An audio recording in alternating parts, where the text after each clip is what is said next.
Shalom, shalom, shalom y bienvenido en este último video sobre Pirkei Avot, el capítulo 2 y la Mishnah número 10. Obvio vamos a continuar, pero ya esta va a ser la última parte del capítulo 10 o de la Mishnah número 10. El jardín de la Torah. El jardín de la Torah. Y caliéntate. Algunos comentaristas opinan que esta frase final de la Mishnah no es parte integrante de las tres sentencias del rabino Eliezer, que repetía a lo largo de sus años de enseñanzas. Piensan que se trata de un consejo que formuló al final de su vida y que solo entonces lo añadieron a nuestros sabios en esta Mishnah. Nuestros sabios cuentan en Baba Metzia 59b que el rabí Eliezer había sido proscrito por sus condiscípulos, que volvieron a admitirle entre ellos poco antes de su muerte. Y cuando él expresó su arrepentimiento de haber reñido con ellos para evitar que sus alumnos cometiesen en el futuro errores semejantes, el maestro le destinó las palabras contenidas en esta frase: caliéntate. El origen de la disputa fue una discusión a propósito en el hornillo de Ajnai. El rabino Eliezer los declaró puro, mientras que sus colegas lo consideraban impuro. Todas las pruebas del rabí Eliezer presentaban para apoyo su criterio y parecían insuficientes. Entonces el rabino Eliezer se exclamó: que el Karub sea mi defensor.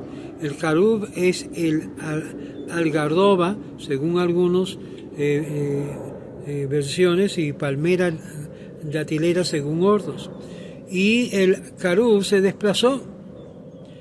Pero los rabinos rechazaron este tipo de demostración.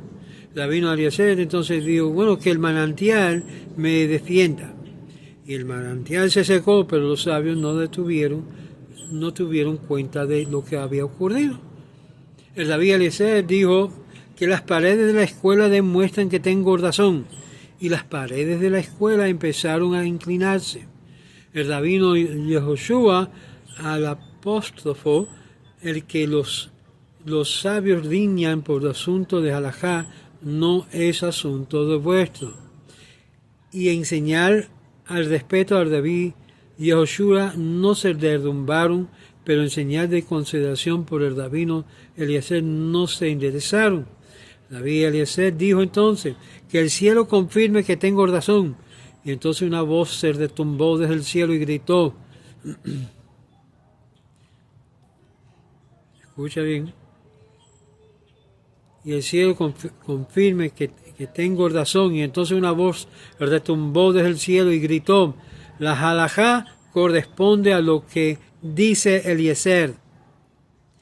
Y el rabí Eliezer se levantó y le dijo: la Torá no está en el cielo, ha sido entregada a Moshe y en lo alto del Sinaí, y la poseemos nosotros, y está prescrito que la decisión debe corresponder al criterio de la mayoría de los votos expresados aquí en este mundo. Pero como el rabí Eliezer no cedía, los rabinos le prescribieron y le incumbió al rabí Akiva el penoso cometido de informar a su maestro. Envuelto en ropas oscuras, rabí Akiva se sentó en una distancia de 4 codos al rabí Eliezer, y cuando éste le preguntó él por lo que de su alejamiento, le contestó: rabí, creo que tus colegas han renegado de ti. Y entonces rabí Eliezer rasgó su vestidura, se quitó los zapatos y se sentó en el suelo. Y cuando las lágrimas corrieron de sus ojos, los olivos se pudrieron, y también el trigo y la cebada y la masa que las mujeres habían preparado para ponerlo en el horno se echó a perder. Para aclarar este enigmático relato, recordemos que los sabios han comparado la Torá con un pardes. Pardes significa un jardín magnífico que lo recreó y las 4 letras de esta palabra aluden a cada una de las diferentes interpretaciones que se le puede aplicar. Pardes, Peshat, Remes, Drosh, Sod. Peshat, Remes, Drosh, Sod. Quiero que ustedes noten que esto ocurrió durante la vida del rabino Akiva. El rabino Eliezer, a oír esto, ha intentado demostrar la validez de su punto de vista en los 4 niveles de interpretación mencionados. Peshat es la explicación literal del texto. En el primer capítulo del Tratado de Berajot aprendemos que el Karub tarda 70 años en alcanzar su completo desarrollo, y desde su plantación hasta la salida de los primeros frutos. Nuestros sabios enseñan también que el sentido de la palabra de Dios tiene 70 facetas. El rabino Eliezer invoca, pues, el Karub para demostrar que su decisión es aceptable al nivel de Peshat, lo que es interpretación básica, literaria. El Remes es el segundo método de interpretación y es una alusión, alude a. En la Torá no todo está dicho explícitamente.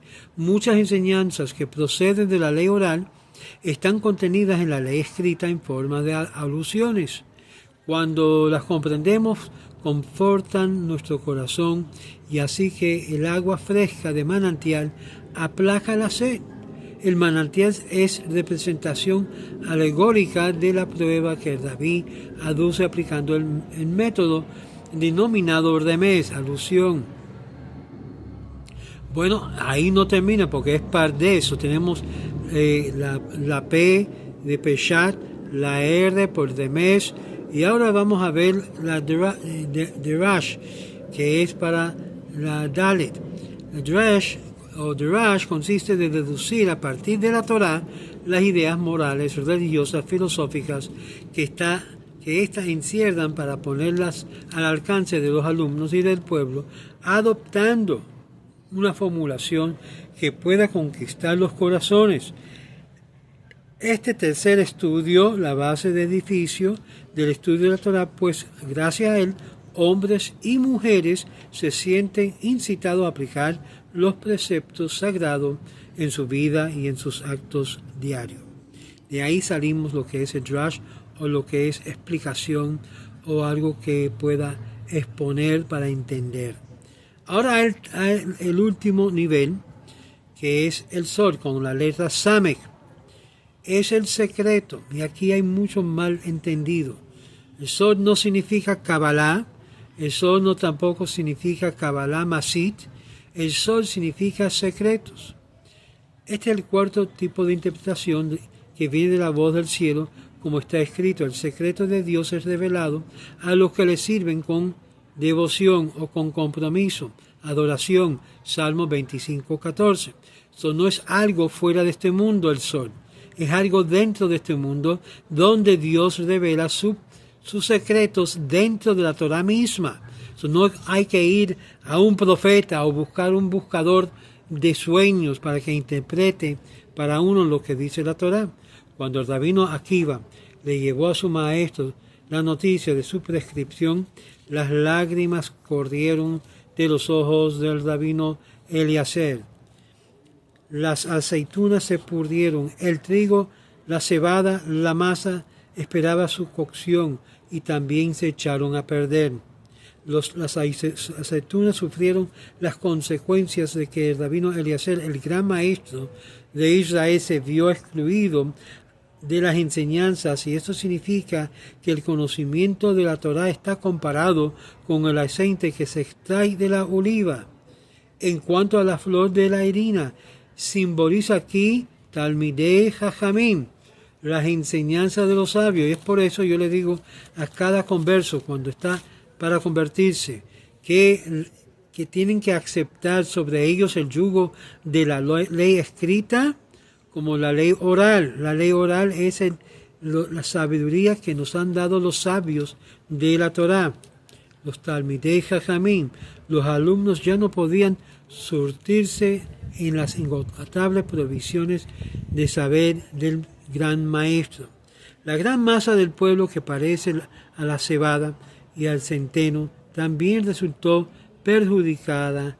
Incluso el pan de amaso se echó a perder. Los estudios de los discípulos habían empezado con el Rabí Eliezer y no pudieron ser llevados a cabo porque las relaciones directas, vivas con el maestro se habían cortado. En el Tratado de Sanhedrin, capítulo 68a, los sabios cuentan que poco antes de morir, el rabino Eliezer lamentó la interrupción de las actividades didácticas, es decir, la idea de que un estudiante pueda preguntar cara a cara con su maestro. Aunque esto es algo parecido, pero todavía falta lo que es ese contacto en vivo, ese contacto que la gente puede expresar, pero rabino, hay algo único en cuanto a ese tipo de comprensión. Por eso nunca va a ser un sustituto las cámaras, los videos y las clases en línea que estando en presencia de su maestro, de su rabino. Y es por eso muy importante de tener un lugar, para mí, que los estudiantes pueden venir y que pueden aprender de forma físicamente hablando. Y esto obvio se necesita lo que es una sinagoga o un lugar de reunión. Y es lo que pido al Eterno. Muchas cosas estoy pidiendo al Eterno. Eso es una. La gran masa del pueblo que se parece a la cebada o al centeno también resultó perjudicado. Y en el Tratado de Sanhedrin 68a, los sabios cuentan que poco antes de morir David, Eliezer lamentó la interrupción de sus actividades didácticas. El rabino Yoshua y sus colegas anularon entonces la decisión de exclusiones y lo pusieron en Jerem, lo separaron. Fue probablemente en aquel momento cuando David Eliezer pronunció la frase final de nuestra Mishnah para ponerlo en guardia contra la ofuscación en la disputa de la Mishnah, en preciso someterse a la mayoría. Y así fue como añadió esta sentencia a lo anteriores que solía tener como algo divisa. En ella, el Rabí Eliezer admite que ninguna autoridad puede intervenir en una halajá decidida unánimemente por los sabios en Israel. Y esto llega a ser muy importante, porque hay muchos que tienen innovaciones según la halajá y tratan de mejorar la decisión cuando no pueden hacer ni eso. La halajá es la halajá, es la halajá. Todas las palabras son como las brasas que arden. La disposición halágicas que pueden parecernos más triviales, insignificantes, proceden también de la llama que nos ha entregado en lo alto de Sinaí para alumbrar y calentar el mundo. Y recuerden que no estamos hablando de Kabbalah. Kabbalah no aparece en nada de las palabras de aquí, de Pirkei Avot. Hablamos de lo que es cosas secretas que están en la palabra de la Torah misma, la Torah escrita y las palabras de los rabinos. Ese sol es el secreto que puede desarrollar comprensión y entendimiento, no lo que le están vendiendo como misticismo o Kabbalah. Muchos maestros de Kabbalah están en un estado de ser errados. Sí, no se guíen por el título de profesor de Kabbalah, profesor de los misterios secretos de Dios. No se guíen por esos títulos porque van a ser engañados usando el misticismo como manto de engañar. Le habla el rabino Moshe Otero y ya terminamos. Hazak HaBaruch. Ya hemos terminado el Pirkei Avot, capítulo 2, Mishnah 10. Ahora, en el próximo vamos a tocar Mishnah número 11. Pero rabino, ¿cuántos Mishnah hay? En este capítulo 2 hay, te digo ahora, hay un total de 16 Mishnah. Cuando entramos en el número 11, todavía después de eso hay 5 más. Que el Eterno me lo bendiga a cada uno de ustedes. Y recuérdase, ¿usted quiere estudiar en persona o quiere estudiar conmigo en vivo? Por favor, me manda un correo de Rabino, yo quiero estudiar contigo en vivo. con mucho gusto podemos hacer el acuerdo y arreglar el asunto para que podamos estudiar regularmente conmigo en vivo. Me habla el Rabino Moshe Otero de Los Caminos de Israel. Que el Eterno me lo bendiga a usted y su familia. Shalom.